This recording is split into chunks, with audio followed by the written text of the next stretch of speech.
social الروحاني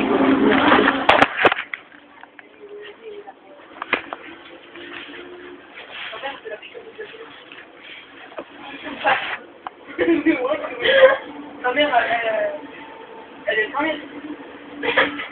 Ah non, c'est pas ici. Tu vois que c'est Mathieu ici. Tu vois que c'est le bonheur avec les deux Karcher. Après c'est écrit. Tu voulais que je l'amène, mais je l'ai pas amené, qu'il a dit ouais, ton coup il marche pas, alors il a rien. Hein? Mais lui, sa daronne a fait la piqûre de Jamila. Jamila qui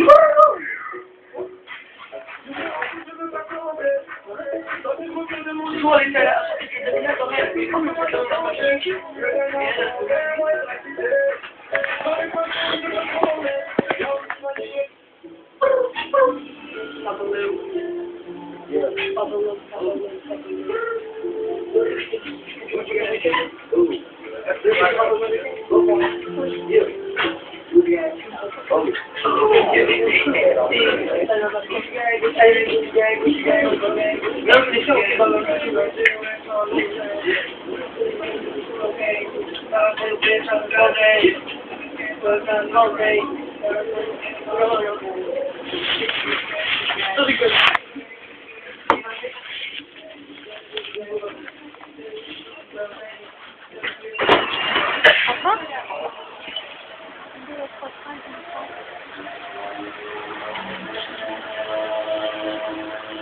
Alors, si je l'ai enregistré, je ne sais pas si vous avez entendu, dans la navette,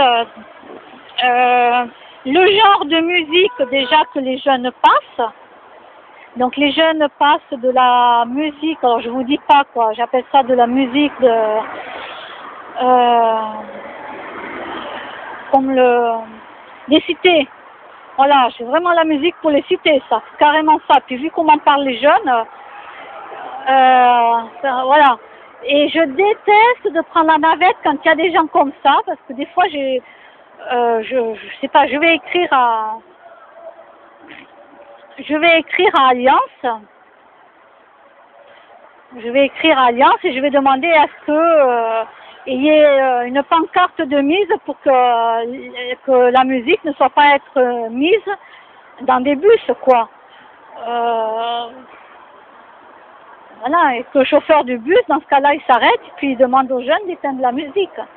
Non mais ça va, quoi. Si c'est pour entrer dans les navettes et chaque fois entendre des musiques comme ça... Donc je vais écrire à Alliance, je vais leur demander ça. Hein, ils peuvent se mettre un casque, les jeunes, et qu'on ne soit pas obligé d'écouter leur musique à la con, là. Parce que pour moi, c'est de la musique que j'aime absolument pas.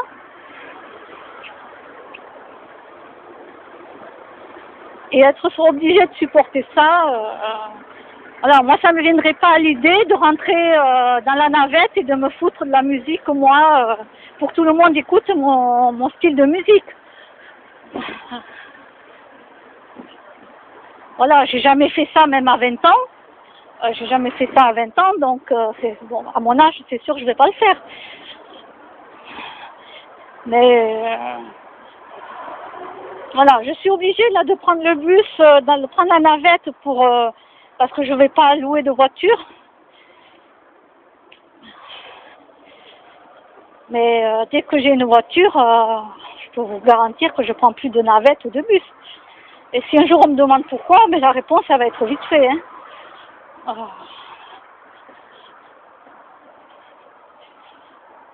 Donc voilà, je râle par rapport aux navettes, parce que les jeunes se croient tout permis, ils font tout ce qu'ils veulent.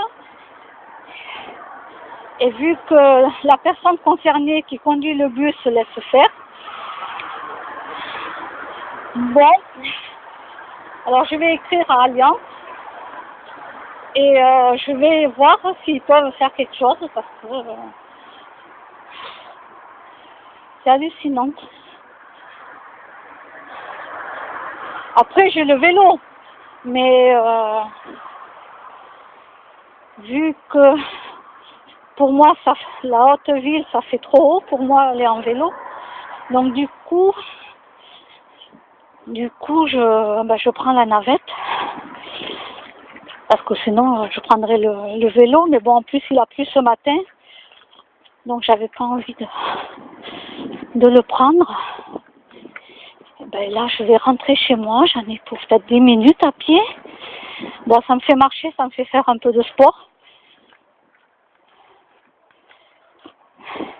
Et aujourd'hui, du coup, ben, je vais faire 3 repas. Ben, pourquoi? Parce que ce matin, j'ai déjeuné. À midi, ma copine m'a invité à manger chez elle. Donc, du coup, j'ai mangé chez elle. Et ben, ce soir, mon cerveau, je sais que mon cerveau voudra manger.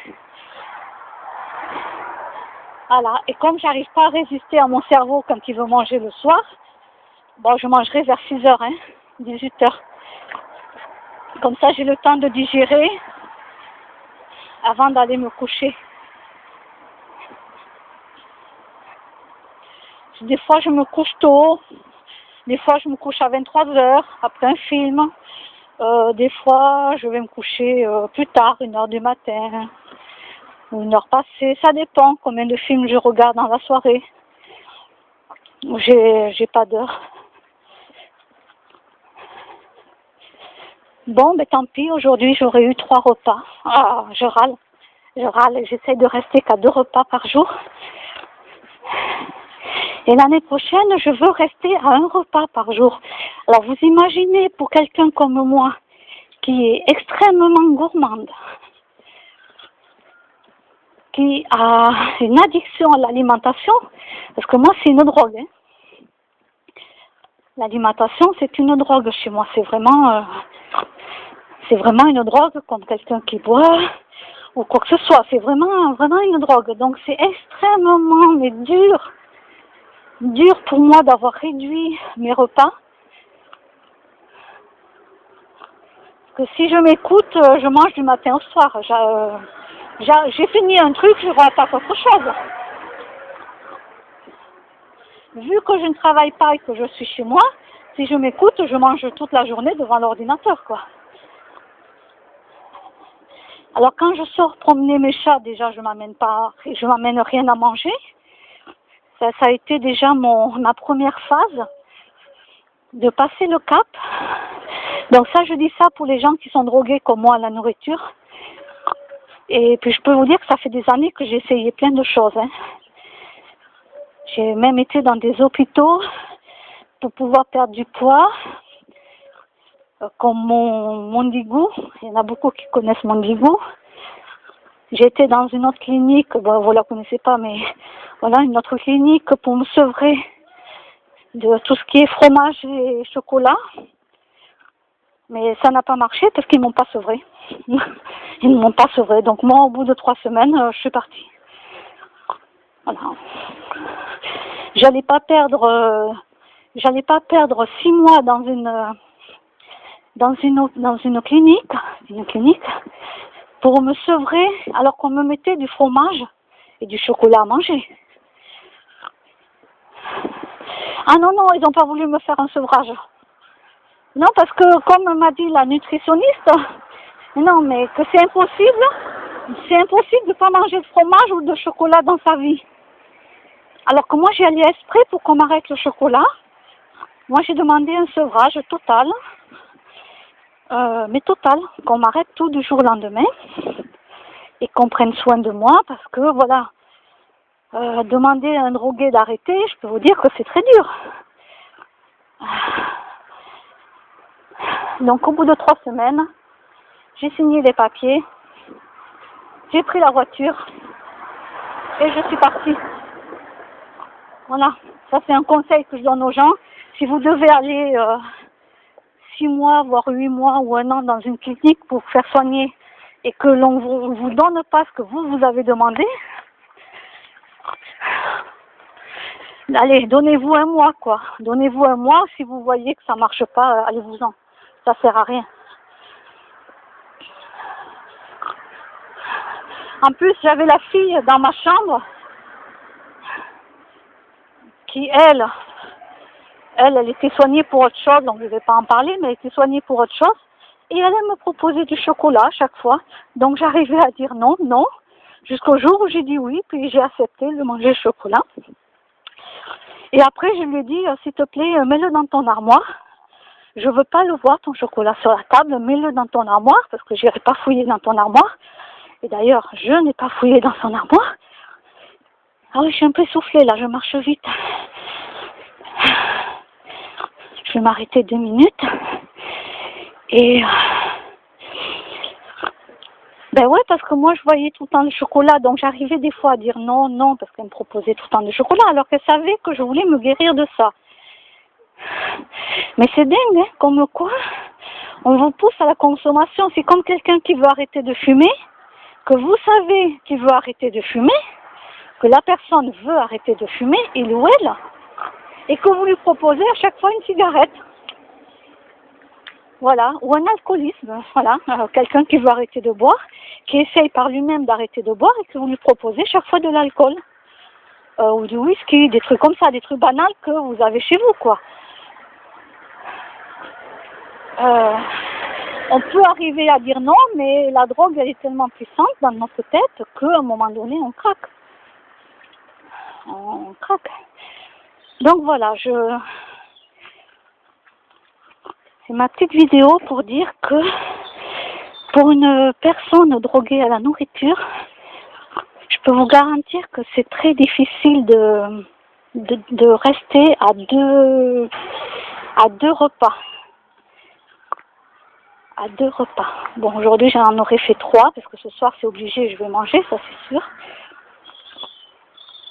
Je n'ai pas encore dompté mon côté malsain qui est en moi pour la nourriture. J'appelle ça un côté malsain. Oui, parce qu'avant, je voulais aimer mon côté qui est comme ça. Je suis passée par plein de choses positives, etc., mais j'ai vu que ça ne marchait pas. Ça marchait pas. Et ce côté-là, il est tout le temps là, et mon ego, il faut qu'il mange, quoi. Il faut qu'il mange, mon ego. Alors avant, bon, j'avais compris, c'est une protection. J'ai pris du poids, c'est une protection pour le corps. Donc ça, je l'ai compris, c'est une protection, et pour mon esprit aussi. Donc tout ça, je l'ai compris. Mais maintenant, je me dis quand même... voilà, ça y est, maintenant, il faut que je passe à autre chose, ça y est. Mais c'est difficile, c'est difficile. C'est très difficile. Les gens qui mangent beaucoup et qui arrivent à rester minces, ben, je suis pas jalouse d'eux, hein, mais je leur dis, c'est super pour vous, parce que vous mangez ce que vous voulez, vous prenez pas 1 gramme. Voilà, moi j'ai mes 2 frères qui sont comme ça. Et eux, ils mangent tout ce qu'ils veulent et ils prennent pas 1 gramme. Et pourtant, on fait partie de la même famille. C'est ralent, hein. C'est ralent. Mais bon, ben tant pis. Donc, pour l'année prochaine, il faut là que j'arrive absolument à passer un repas dans la journée. Pourquoi? Parce que je veux perdre du poids, je veux redevenir mince, et je veux arrêter de penser à la nourriture. Alors si vous êtes comme moi, laissez-moi un petit message. Dites-moi si vous aussi vous êtes comme ça, quelle solution vous avez trouvée. Parce que boire de l'eau, ça marche pas. Manger une pomme, ça marche pas. Et en plus, je mange même quand j'ai pas faim. Donc c'est ça le souci. C'est que je mange même quand j'ai pas faim. Alors, si vous avez trouvé des solutions qui fonctionnent pour vous, ben allez-y, faites-le partager. Ça servira à d'autres personnes aussi. Et je vous remercie de votre écoute. Je vais bientôt rentrer chez moi. À bientôt. Au revoir.